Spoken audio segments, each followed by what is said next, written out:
In the last video we set up a share on the red server called sources.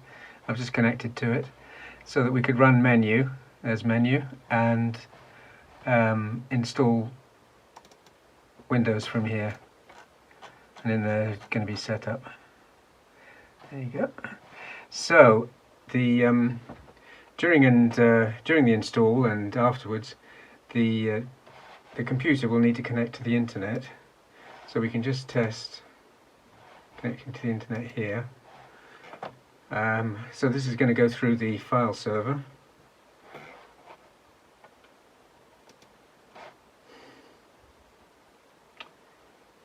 Should fail. There you go.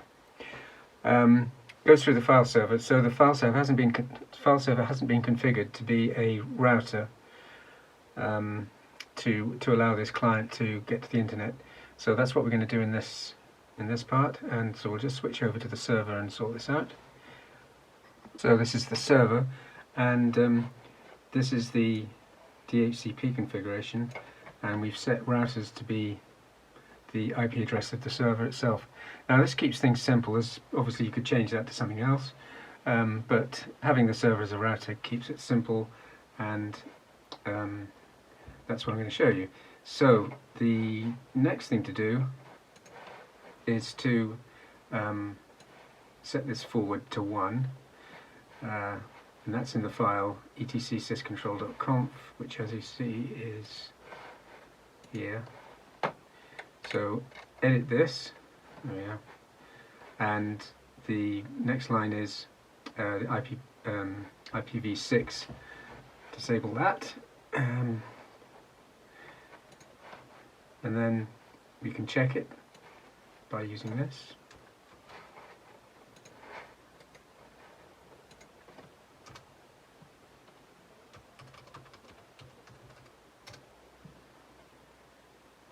Yeah, so that's set correctly. Disabled. And then we can have a look at this.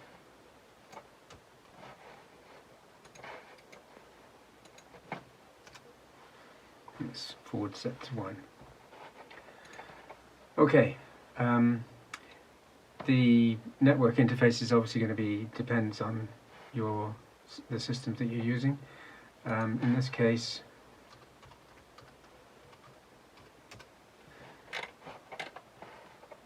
one is the red network. It's up, and WLPT is a Wi-Fi, which is connected to the wider network, the office LAN, on 168.10. So what we're going to do is route the clients, which are connected to that, through the server to the wireless LAN and off to the internet. And we're going to do that by running the script, which is going to be in the comments, which is going to set up IP tables. So this is what you would need to change there and there if your server is different, and obviously it might well be. We're going to use NAT, and that's network address translation, so that the clients can share the IP address of the server. We're going to forward TCP packets. Now that's DNS, 80 is the web, and that's HTTPS. UDP, we're going to do DNS as well, and we're going to forward things where the state is established, related and established. This means that it will use NAT and establish the address and then forward the packets. It's going to drop everything else. It's going to print it all out, and for IP6 we're just going to drop everything and show you what it's done. So let's run that.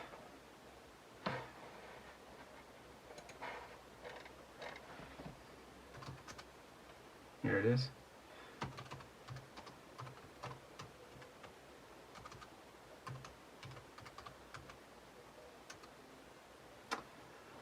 There we go, and that's iptables set up. So next thing is to make sure that we save them such that when we do a reboot, the iptables are the same as, as set, sort of thing. And we do that with this command here, which we just do.